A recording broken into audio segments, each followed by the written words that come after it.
നമസ്കാരം എല്ലാവർക്കും തത്വ competitive exam കോർണറിന്റെ പുതിയൊരു വീഡിയോയിലേക്ക് സുസ്വാഗതം. ഇന്ന് നമ്മൾ പറയാൻ പോകുന്നത് കഴിഞ്ഞ തവണ പ്രിലിമിനറിക്ക് ചോദിച്ചിരുന്ന ഇമ്പോർട്ടന്റ് ആയിട്ടുള്ള ഒരു ചോദ്യമായിരുന്നു.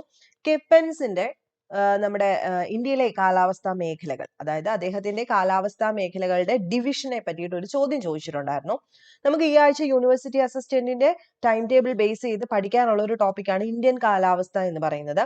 വളരെയധികം ഇമ്പോർട്ടന്റ് ആണ്. ഞാൻ പറഞ്ഞു ITCSD പോലെയുള്ള കാര്യങ്ങൾ, ജെറ്റ് സ്ട്രീമുകൾ, ഈസ്റ്റേർലി ജെറ്റ് സ്ട്രീമുകൾ, അതുപോലെ വെസ്റ്റേൺ സൈക്ലോണിക് ഡിസ്റ്റർബൻസ്, ഇന്ത്യയിലെ കാലാവസ്ഥ, ഋതുക്കള്, അതുപോലെ മൺസൂൺ കാറ്റുകളെ പറ്റി ഇതുപോലെ തന്നെ ഇമ്പോർട്ടന്റ് ആയിട്ട് ഇപ്പൊ ലേറ്റസ്റ്റ് ആയിട്ട് വന്നൊരു ചോദ്യമായിരുന്നു കെപ്പൻ മാതൃക പ്രകാരം ഇന്ത്യയിലെ കാലാവസ്ഥാ മേഖല. അപ്പൊ ഈ ഒരു വീഡിയോയിൽ നമ്മൾ ആ ഒരു ചോദ്യം മാത്രമേ പറയുന്നുള്ളൂ. കംപ്ലീറ്റ് പഠിച്ചിട്ട് പോവുക. ഇനി വരാൻ പോകുന്ന എക്സാമിന് നമുക്ക് ഇത് പ്രതീക്ഷിക്കാം. അപ്പൊ നോക്കാം, ഇന്ത്യയിലെ കാലാവസ്ഥാ മേഖലകൾ ഇതാണ് നമ്മൾ പറയാൻ പോകുന്നത്. ഇന്ത്യയിൽ പൊതുവായി മൺസൂൺ കാലാവസ്ഥയാണെങ്കിലും വിവിധ കാലാവസ്ഥാ ഘടകങ്ങളുടെ സമന്വയം പ്രാദേശിക തലത്തിൽ കാലാവസ്ഥയ്ക്ക് ധാരാളം വ്യത്യാസം വരുത്താറുണ്ട്. അപ്പൊ പൊതുവെ ഇന്ത്യയിൽ എന്താണ് കാണുന്നത്? മൺസൂൺ കാലാവസ്ഥയാണ് അല്ലെ. എന്നാൽ കാലാവസ്ഥയെ ബാധിക്കുന്ന കുറച്ച് ഘടകങ്ങളുണ്ട്. അങ്ങനെ വരുന്ന സമയത്ത് പ്രാദേശിക തലത്തിൽ പ്രാദേശിക തലം എന്ന് വെച്ച് കഴിഞ്ഞാൽ എന്താണ്? ഒരു പർട്ടിക്കുലർ സ്ഥലം പല പല സ്ഥലങ്ങളിലേക്ക് വരുമ്പോൾ ആ പ്രാദേശിക വ്യത്യാസങ്ങളുടെ അടിസ്ഥാനത്തിൽ അവിടുത്തെ കാലാവസ്ഥ മാറാറുണ്ട്. ഇപ്പൊ മൂന്നാർ പോലെയുള്ള ഏരിയയിൽ, ഹില്ലി ഏരിയയിലാണെങ്കിൽ അവിടെ ഒരു കാലാവസ്ഥ, ഇനി വരണ്ട പ്രദേശമാണെങ്കിൽ അവിടെ ഒരു കാലാവസ്ഥ, തീരപ്രദേശമാണെങ്കിൽ അവിടെ ഒരു കാലാവസ്ഥ. അതാണ് ഈ പ്രാദേശിക കാലാവസ്ഥ കൊണ്ട് ഉദ്ദേശിക്കുന്നത്. ഈ പ്രാദേശിക വ്യത്യാസങ്ങളാണ് മൺസൂൺ കാലാവസ്ഥയുടെ ഉപവിഭാഗങ്ങൾക്ക് അടിസ്ഥാനമാകുന്നത്. ഇതിനനുസരിച്ചാണ് കാലാവസ്ഥാ മേഖലകൾ നിർണ്ണയിക്കുന്നത്. അപ്പൊ കെപ്പൻ മാതൃക പ്രകാരം എന്താണ് പറയുന്നത്? കാലാവസ്ഥാ മേഖല അല്ലെങ്കിൽ ക്ലൈമറ്റിന്റെ വിവിധ മേഖലകളെ പറ്റിയിട്ടാണ് അദ്ദേഹം പറയുന്നത്.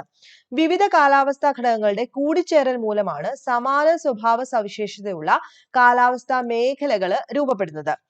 അതായത് പല ക്ലൈമറ്റിന്റെ ഫാക്ടേഴ്സ് കൂടി ചേരുമ്പോൾ ഒരു പർട്ടിക്കുലർ സ്ഥലങ്ങളിൽ ചില സ്ഥലങ്ങൾ എടുത്ത് നോക്കുമ്പോൾ അവിടുത്തെ കാലാവസ്ഥ എന്തായിരിക്കും? ഒരുപോലെ ആയിരിക്കും. അങ്ങനെയാണ് കാലാവസ്ഥാ മേഖല രൂപം കൊള്ളുന്നത്. ഈ കാലാവസ്ഥാ വർഗീകരണ മാതൃകകളിലും നിർണായകമായി പരിഗണിക്കുന്ന രണ്ട് ഘടകങ്ങൾ ഏതൊക്കെയാ? അന്തരീക്ഷ മർദ്ദവും മഴ ലഭ്യതയും. എന്തൊക്കെയാണ് ഇമ്പോർട്ടന്റ് ആയിട്ടുള്ള രണ്ട് ഫാക്ടേഴ്സ്? കാലാവസ്ഥയെ നിർണ്ണയിക്കുന്ന പ്രധാനപ്പെട്ട രണ്ട് ഫാക്ടേഴ്സ്, ഒന്ന് അറ്റ്മോസ്ഫിയറിക് പ്രഷർ ആണ്, രണ്ട് മഴയുടെ ലഭ്യതയാണ്. എത്രത്തോളം ഒരു പ്രദേശത്ത് മഴ ലഭിക്കുന്നു, അവിടുത്തെ അറ്റ്മോസ്ഫിയറിക് പ്രഷർ അഥവാ അന്തരീക്ഷ മർദ്ദം എത്രയാണ്. ഈ രണ്ട് ഫാക്ടേഴ്സ് പ്രകാരമാണ് നമ്മൾ കാലാവസ്ഥാ വർഗീകരണ മാതൃക അല്ലെങ്കിൽ കാലാവസ്ഥാ മേഖലകൾ തരംതിരിക്കുന്നത്. അപ്പൊ ആദ്യം നമ്മൾ നോക്കാൻ പോകുന്നത്, ഈ കെപ്പന്റെ മാതൃക പ്രകാരം ഇന്ത്യയിലെ കാലാവസ്ഥാ മേഖലകൾ എത്ര എണ്ണം ഉണ്ട്? 8 എണ്ണമാണുള്ളത്. 8 കാലാവസ്ഥാ മേഖലകളുണ്ട്. അത് ഏതൊക്കെ റെപ്രസെന്റ് ചെയ്യുന്നു? ഇത് ചോദ്യമായിട്ട് വന്നിട്ടുണ്ട്. ഏതൊക്കെ ലെറ്റർ വെച്ചിട്ടാണ് റെപ്രസെന്റ് ചെയ്യുന്നത്? ഇന്ത്യയിൽ അത് ഏതൊക്കെ പ്രദേശങ്ങളിലാണെന്നാണ് പറയുന്നത്. ഒന്നാമത്തത് AMW. എന്താണ് AMW എന്ന് വിളിച്ചു? എന്താ അത്? പ്രസന്നമായ വരണ്ട കാലത്തോടു കൂടിയുള്ള മൺസൂൺ കാലാവസ്ഥ. പ്രസന്നമായ വരണ്ട കാലത്തോടു കൂടിയ മൺസൂൺ കാലാവസ്ഥ എന്ന് വെച്ച് കഴിഞ്ഞാൽ അത് ഗോവയ്ക്ക് തെക്ക് ഇന്ത്യയുടെ പശ്ചിമ തീരം, അത് പടിഞ്ഞാറ് ഭാഗത്താണ് ഈ AMW പ്രസന്നമായ വരണ്ട കാലത്തോടു കൂടിയുള്ള മൺസൂൺ കാലാവസ്ഥ ഉള്ളത്.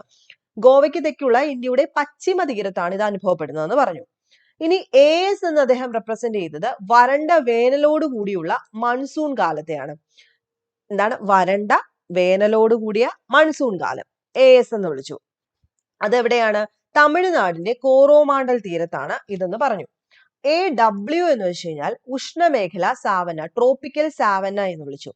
ഇത് ദക്ഷിണായന രേഖയ്ക്ക് തെക്കുള്ള ഉപദ്വീപീയ പീഠഭൂമിയുടെ മിക്കവാറും ഭാഗങ്ങൾ. നമുക്കറിയാം ഇന്ത്യയുടെ ഇങ്ങനെ പോകുന്ന സമയത്ത് ഇവിടെ ഉപദ്വീപീയ പീഠഭൂമി ഇവിടെയാണ്, ദക്ഷിണായന രേഖ ഇവിടെ കൂടെ പാസ് ചെയ്യുന്നു. അതിന്റെ തെക്ക് ഭാഗം എന്ന് പറയുമ്പോൾ ഇവിടെയാണ് പീഠഭൂമിയുടെ മിക്ക ഭാഗങ്ങളിലും ഉഷ്ണമേഖല സാവന്നയാണ്, ട്രോപ്പിക്കൽ സാവന്ന റീജിയൻ ആണെന്ന് നമുക്ക് പറയാം. അതുപോലെ BSHW അർദ്ധ മരുഭൂമി സ്റ്റെപ്പി കാലാവസ്ഥ. അത് ശരിക്കും നമുക്ക് അർദ്ധ മരുഭൂമി സ്റ്റെപ്പി കാലാവസ്ഥ എവിടെയാണ്?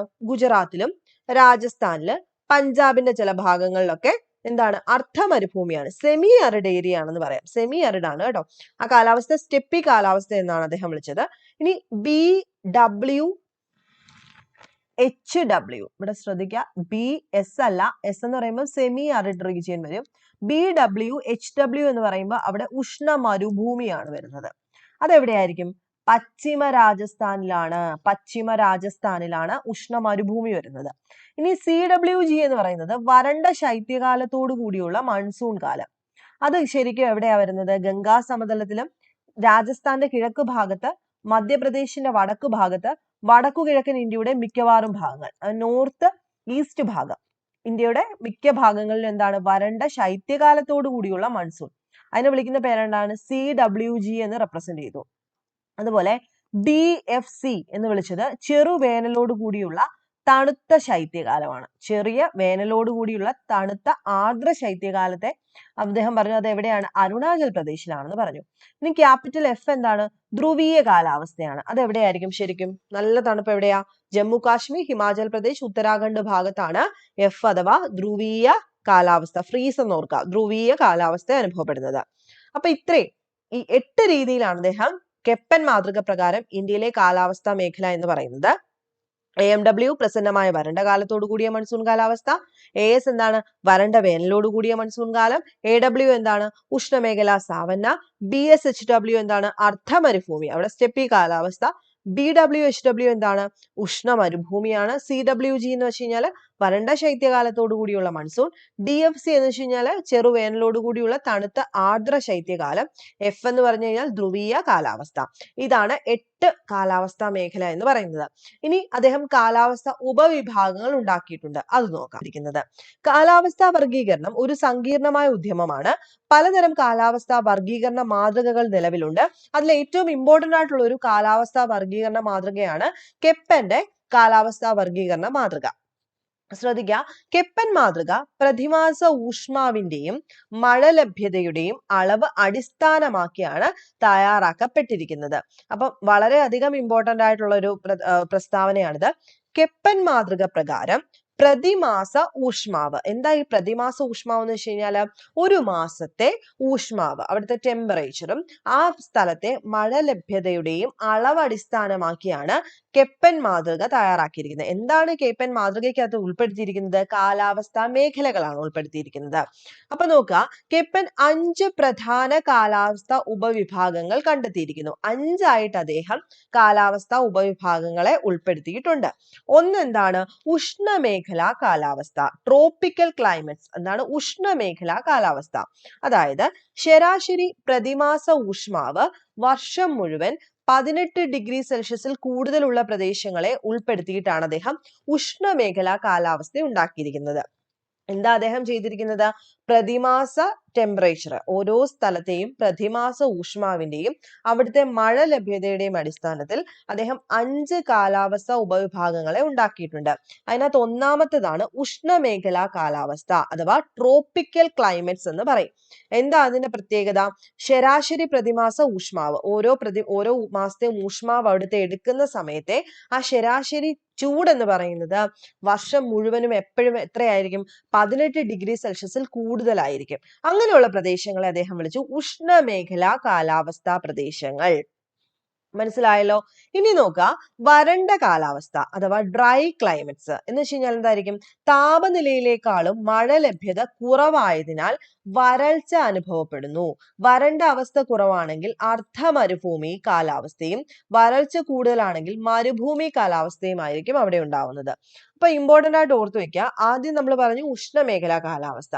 ഏതൊക്കെ പ്രദേശങ്ങളിലാണോ പ്രതിമാസ ഊഷ്മാവ് 18 ഡിഗ്രി സെൽഷ്യസിൽ കൂടുതൽ, അതായത് പ്രതിമാസ ഊഷ്മാവ് വർഷം മുഴുവൻ 18 ഡിഗ്രി സെൽഷ്യസിൽ കൂടുതലുള്ള പ്രദേശങ്ങളെ അദ്ദേഹം ഉഷ്ണമേഖലാ കാലാവസ്ഥ എന്ന് വിളിച്ചു. ഇനി 2, ഡ്രൈ ക്ലൈമറ്റ്, വരണ്ട കാലാവസ്ഥ. അതിന്റെ പ്രത്യേകത എന്താണ്? ഇവിടുത്തെ താപനിലയെക്കാളും മഴ ലഭ്യത കുറവാണെങ്കിൽ, താപനില ഇങ്ങനെ തന്നെ നിൽക്കുകയാണ്, പക്ഷെ അവിടുത്തെ മഴ കുറവാണ്. അങ്ങനെ വരുന്ന സമയത്ത് അവിടെ എന്തായിരിക്കും അനുഭവപ്പെടുന്നത്? വരൾച്ച അനുഭവപ്പെടും. താപനില ഇങ്ങനെ തന്നെ നിൽക്കുന്നു, അവിടെ മഴ ലഭിക്കുന്നതുമില്ല. അവിടെ തന്നെ അദ്ദേഹം പറഞ്ഞു വരണ്ട അവസ്ഥ കുറവാണെങ്കിൽ, അതായത് അവിടുത്തെ വരൾച്ച കുറവാണെങ്കിൽ അത് സെമി അരിഡ് കാലാവസ്ഥ. എന്താണ് സെമി അരിഡ്? അർദ്ധമരുഭൂമി. അതിനെ നമ്മൾ S എന്ന് അദ്ദേഹം വിളിച്ചു, ക്യാപിറ്റൽ S എന്ന് വിളിച്ചു. ഇനി വരൾച്ച അവിടെ കൂടുതലാണെങ്കിലോ അതിനെ അരിഡ് എന്ന് വിളിച്ചു, അഥവാ മരുഭൂമി പ്രദേശം എന്ന് വിളിച്ചു, അല്ലെങ്കിൽ മരുഭൂമി കാലാവസ്ഥ എന്ന് വിളിച്ചു. അതിനെ അദ്ദേഹം W എന്ന് റെപ്രസെന്റ് ചെയ്തു. അപ്പൊ ഒന്നുകൂടെ പറയാം, ഡ്രൈ ക്ലൈമറ്റിനെ അദ്ദേഹം വരണ്ട അവസ്ഥ കുറവാണെങ്കിൽ സെമി അരിഡ്, അതിനെ ക്യാപിറ്റൽ S കൊണ്ട് റെപ്രസെന്റ് ചെയ്തു. ഈ വരൾച്ച കൂടുവാണെങ്കിൽ അതിനെ മരുഭൂമി കാലാവസ്ഥ, അരിഡ് എന്ന് വിളിച്ചു, അതിനെ W എന്ന് അദ്ദേഹം റെപ്രസെന്റ് ചെയ്തു. ഇനി മൂന്നാമത്തത് എന്താണ്? ഉഷ്ണമിതോഷ്ണ കാലാവസ്ഥ. എന്ത് വിളിച്ചു? ഉഷ്ണമിതോഷ്ണ കാലാവസ്ഥ. വാം ടെമ്പറേറ്റ് ക്ലൈമറ്റ് എന്ന് വിളിച്ചു. അതായത് ശൈത്യമേറിയ മാസത്തിൽ ശരാശരി ഊഷ്മാവ് 18°C -3°C ഇടയിലാണെങ്കിൽ, ശൈത്യമേഖല മീൻസ് തണുപ്പുള്ള കാലാവസ്ഥ, അല്ലെങ്കിൽ തണുപ്പുള്ള മാസം. ഇപ്പൊ കേരളത്തിൽ എടുത്ത് വെച്ച് നോക്കുകയാണെങ്കിൽ നവംബർ, ഡിസംബർ, ജനുവരി മാസം തണുപ്പുള്ള കാലാവസ്ഥയാണ്. അപ്പൊ ആ മാസങ്ങളിലെ ശരാശരി ഊഷ്മാവ് 18°C -3°C ഇടയിലാണെങ്കിൽ ആ കാലാവസ്ഥ അദ്ദേഹം വിളിച്ചു ഉഷ്ണമിതോഷ്ണ കാലാവസ്ഥ. ഉഷ്ണമിതോഷ്ണ കാലാവസ്ഥ. ഇനി ശീതമിതോഷ്ണ കാലാവസ്ഥ, കൂൾ ടെമ്പറേറ്റ് ക്ലൈമറ്റ്. ഉഷ്ണമേറിയ മാസത്തിലെ ശരാശരി താപനില 10°C കൂടുതലും ശൈത്യമേറിയ മാസത്തിലെ ശരാശരി താപനില -3°C കുറവായിരിക്കും. എന്താ പറഞ്ഞിരിക്കുന്നത്? ശീതമിതോഷ്ണ കാലാവസ്ഥ.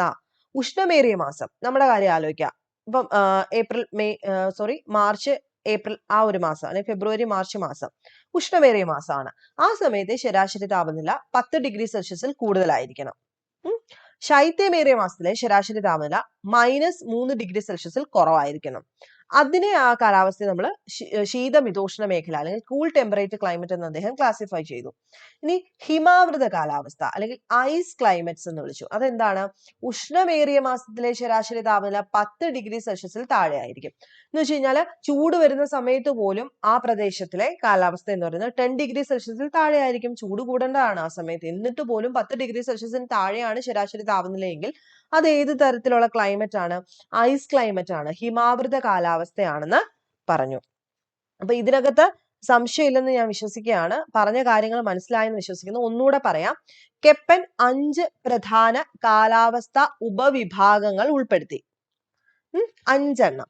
അതിനകത്ത് 1 ഉഷ്ണമേഖലാ കാലാവസ്ഥയാണ്. ഇംഗ്ലീഷ് പഠിച്ചു വെക്കുക, ട്രോപ്പിക്കൽ ക്ലൈമറ്റ് ആണ്. കാരണം ഇംഗ്ലീഷ് ഓർക്കണം എന്ന് പറയാൻ കാരണം, ഇവര് ഡിഗ്രി ലെവൽ പ്രിലിമിനറി മെയിൻസിന്റെ പരീക്ഷാ പേപ്പർ നോക്കുവാണെങ്കിൽ ഇവര് ഈ ഇംഗ്ലീഷിൽ ക്വസ്റ്റ്യൻ പേപ്പർ തയ്യാറാക്കിയിട്ട് അത് ട്രാൻസ്ലേറ്റ് ചെയ്തിട്ടാണ് മലയാളത്തിലേക്ക് കൊടുക്കുന്നത്. ആ ട്രാൻസ്ലേറ്റ് ചെയ്ത് കഴിയുമ്പോഴത്തേക്കും പലതും നമുക്ക് വായിച്ചാൽ പോലും മനസ്സിലാവാത്ത സെന്റൻസുകൾ കാണും. അതുകൊണ്ട് തന്നെ നിങ്ങൾ പഠിക്കുന്ന സമയത്ത് നോട്ട് എഴുതുമ്പോൾ ഈ ഉഷ്ണമേഖലാ കാലാവസ്ഥ, ട്രോപ്പിക്കൽ ക്ലൈമറ്റ്, വരണ്ട കാലാവസ്ഥ, ഡ്രൈ ക്ലൈമറ്റ്, അങ്ങനെ തന്നെ എഴുതി പോവുക. അരിഡ്, സെമി അരിഡ്, അങ്ങനെ തന്നെ എഴുതി പോവുകയാണെങ്കിൽ നമുക്ക് ക്വസ്റ്റ്യൻ പേപ്പറിനകത്ത് ആദ്യം നിങ്ങൾ ഇംഗ്ലീഷ് വായിച്ചു നോക്കുന്നതായിരിക്കും കുറച്ചുകൂടെ സമയം ലാഭിക്കാനായിട്ട് ഏറ്റവും എളുപ്പം. ഡിഗ്രിക്കാരോടാണ് പറയുന്നത്. അപ്പൊ നമുക്ക് മലയാളത്തിലേക്ക് നോക്കുന്ന സമയത്ത് ഈ ട്രാൻസ്ലേഷൻ ആകുമ്പോൾ കൺഫ്യൂഷൻ തോന്നാൻ സാധ്യതയുണ്ട്. സോ ഇംഗ്ലീഷ് വായിച്ചതിന് ശേഷം നിങ്ങൾ മലയാളം വായിക്കുകയാണെങ്കിൽ കുറച്ചുകൂടെ നിങ്ങൾക്ക് വേഗത്തിൽ ആൻസർ ചെയ്യാൻ പറ്റും. അതുകൊണ്ടാണ് പറയുന്നത്. അപ്പൊ 5 പ്രധാന ഉപവിഭാഗങ്ങളാണ് കാലാവസ്ഥയിലെ. 1 ഉഷ്ണമേഖലാ കാലാവസ്ഥ, ഊഷ്മാവ്, പ്രതിമാസ ഊഷ്മാവ് വർഷം മുഴുവൻ 18°C കൂടുതലായിട്ടുള്ള പ്രദേശങ്ങളെയെല്ലാം അദ്ദേഹം ഉഷ്ണമേഖലാ കാലാവസ്ഥയിൽ ഉൾപ്പെടുത്തി. ഇനി വരണ്ട കാലാവസ്ഥ എന്ന് പറയുമ്പോൾ ഡ്രൈ ക്ലൈമറ്റ് ആണ്. എന്താ അത്? ഡ്രൈ ക്ലൈമറ്റ് എന്ന് പറയുന്നത് താപനിലയെക്കാളും മഴ കുറവാണെങ്കിൽ അവിടെ വരണ്ട ഏരിയ ആയിട്ട് മാറും. അവിടെ തന്നെ അദ്ദേഹം 2 ക്ലാസിഫിക്കേഷൻ കൊണ്ടുവന്നു. വരണ്ട അവസ്ഥ കുറച്ച് കുറവാണെങ്കിൽ അതിനെ അർദ്ധമരുഭൂമി അഥവാ സെമി അരിഡ്, അതിനെ ക്യാപിറ്റൽ S എന്ന് വിളിച്ചു അദ്ദേഹം. വരൾച്ച കൂടുതലാണെങ്കിൽ അത് മരുഭൂമി പ്രദേശമായിരിക്കും, അല്ലെങ്കിൽ മരുഭൂമി കാലാവസ്ഥ. ആരിഡ്, അതിനെ അദ്ദേഹം ക്യാപിറ്റൽ W എന്ന് റെപ്രസെന്റ് ചെയ്തു. ഇനി അടുത്ത ക്ലാസിഫിക്കേഷൻ ഉഷ്ണമിതോഷ്ണ കാലാവസ്ഥ. അവിടെ എന്ന് വെച്ച് കഴിഞ്ഞാൽ എന്തായിരിക്കും? വാം ടെമ്പറേറ്റ് ക്ലൈമറ്റില് ഈ തണുപ്പേറിയ മാസത്തില് ശരാശരി ഊഷ്മാവ് 18°C -3°C ഇടയിലായിട്ട് വരിക. അതാണ് ഒരുവിധം വലിയ തണുപ്പൊന്നുമില്ല, എന്നാൽ ഒത്തിരി ചൂടുമില്ല. 18°C -3°C ഇടയ്ക്ക് തണുപ്പ് വരിക തണുപ്പേറിയ മാസത്തില്. അതിനെ അദ്ദേഹം ഉഷ്ണമിതോഷ്ണ കാലാവസ്ഥ. ഇനി ശീതമിതോഷ്ണ കാലാവസ്ഥ എന്തായിരിക്കും? അവിടെ ഉഷ്ണമേറിയ മാസത്തിലാണ്. ശ്രദ്ധിക്കുക, ഉഷ്ണമിതോഷ്ണ കാലാവസ്ഥ. ശൈത്യമേറിയ മാസത്തിൽ ശരാശരി ഊഷ്മാവ് 18°C -3 ഇടയ്ക്ക് വരിക. തണുത്ത മാസങ്ങളിൽ 18 -3 ഇടയ്ക്ക്. ശീതമിതോഷ്ണം, കൂൾ ടെമ്പറേറ്റ് ക്ലൈമറ്റിൽ എന്താ? ചൂടേറിയ മാസത്തിലെ ശരാശരി 10°C കൂടുതലായിട്ടും ശൈത്യമേറിയ മാസത്തിലെ ശരാശരി താപനില -3°C കുറവുമായിരിക്കും. അവിടെയാണ് ശീതമിതോഷ്ണ കാലാവസ്ഥ. തെറ്റിക്കാതെ പഠിക്കുക. ലാസ്റ്റ് എന്താണ്? ഐസ് ക്ലൈമറ്റ് ആണ്. എന്ന് വെച്ച് കഴിഞ്ഞാൽ എന്താണ്? ഭയങ്കര ചൂടാണെങ്കിൽ പോലും ശരാശരി താപനില 10°C താഴെ ആയിരിക്കും. അങ്ങനെയുള്ള സ്ഥലത്ത് എപ്പോഴും തണുപ്പാണെന്ന് നമുക്ക് പറയാം, അല്ലെ? അതാണ് ഹിമാവൃത കാലാവസ്ഥയിൽ ഉൾപ്പെടുത്തിയിരിക്കുന്നത്. നോക്കുക, കാലാവസ്ഥാ വിഭാഗങ്ങളെ സൂചിപ്പിക്കുന്നതിനായിട്ട് കെപ്പൻ അക്ഷര ചിഹ്നങ്ങളാണ് ഉപയോഗപ്പെടുത്തിയത്. അപ്പൊ ഓരോ കാലാവസ്ഥ വിഭാഗങ്ങളും മഴ ലഭ്യതയുടെയും അന്തരീക്ഷ താപനിലയിലെയും വ്യത്യാസങ്ങൾ അടിസ്ഥാനമാക്കി അദ്ദേഹം ഉപവിഭാഗങ്ങളായിട്ട് തിരിച്ചിട്ടുണ്ട്. ഇപ്പൊ അർദ്ധ മരുഭൂമി നമ്മൾ പറഞ്ഞു, അതിനെ അദ്ദേഹം ക്യാപിറ്റൽ S എന്ന് വിളിച്ചു. മരുഭൂമിയെ ക്യാപിറ്റൽ W എന്ന അക്ഷരങ്ങളുടെ വിളിച്ചു, അല്ലെ? അങ്ങനെ ഉപവിഭാഗങ്ങൾ വിശദമാക്കാനായിട്ട് ചെറിയ അക്ഷരങ്ങളും അദ്ദേഹം ഉപയോഗിച്ചിട്ടുണ്ടെന്ന് നമുക്ക് വേണമെങ്കിൽ പറയാം. അത് ഏതൊക്കെയാണെന്ന് ഇവിടെ കൊടുത്തിട്ടുണ്ട്. ഉപവിഭാഗങ്ങളിൽ സ്മോൾ ലെറ്റർ എഫ് അദ്ദേഹം റെപ്രസെന്റ് ചെയ്തത് പര്യാപ്തമായ അളവിൽ മഴ ലഭിക്കുന്നു എന്ന് വെച്ച് കഴിഞ്ഞാൽ എന്താണ്, ആവശ്യമുള്ള രീതിയിൽ മഴ ലഭിക്കുന്നതിന് സ്മോൾ ലെറ്റർ എഫ് കൊണ്ട് അദ്ദേഹം റെപ്രസെന്റ് ചെയ്തു. ഇനി എം കൊണ്ട് റെപ്രസെന്റ് ചെയ്തത് വരണ്ട മൺസൂൺ കാലാവസ്ഥ ആയിട്ടും മഴ കാടുള്ളവ. അതായത് വരണ്ട മൺസൂൺ കാലാവസ്ഥയാണ്, പക്ഷെ അവിടെ മഴക്കാടുണ്ടെങ്കിൽ അദ്ദേഹം സ്മോൾ ലെറ്റർ എം കൊണ്ട് റെപ്രസെന്റ് ചെയ്തു. സ്മോൾ ജി ആണെങ്കിൽ അവിടെ ഗംഗാ സമതലം. എച്ച് ആണെങ്കിൽ സ്മോൾ ലെറ്റർ എച്ച് ആണെങ്കിൽ വരണ്ട ശീതകാലം. സി ആണെങ്കിൽ 4 മാസത്തിൽ കുറഞ്ഞ കാലയളവിൽ ശരാശരി ഊഷ്മാവ് 10 ഡിഗ്രി സെൽഷ്യസിന് മുകളിൽ. അതുപോലെ ഡബ്ല്യു ആണെങ്കിൽ വരണ്ടതും ചൂട് കൂടി. അപ്പൊ ഇത്രയും കാര്യങ്ങളാണ് കെപ്പൻ മാതൃകയുമായിട്ട് റിലേറ്റ് ചെയ്ത് പഠിക്കാനുള്ളത്. വളരെയധികം ഇമ്പോർട്ടന്റ് ആണ്. ഇപ്പൊ ചോദിച്ചുകൊണ്ട് തന്നെ ഇനി മുന്നോട്ടും ചോദിക്കാൻ സാധ്യതയുണ്ട്. എന്തെങ്കിലും സംശയം ഉണ്ടെങ്കിൽ നിങ്ങൾ ചോദിക്കാം. അപ്പൊ നിങ്ങൾക്ക് വീഡിയോസ് ഇഷ്ടമാണെന്നുണ്ടെങ്കിൽ ലൈക്ക് ചെയ്യുക, ഷെയർ ചെയ്യുക, സബ്സ്ക്രൈബ് ചെയ്യുക. നെക്സ്റ്റ് വീഡിയോയിൽ കാണുന്നവരെ ബൈ.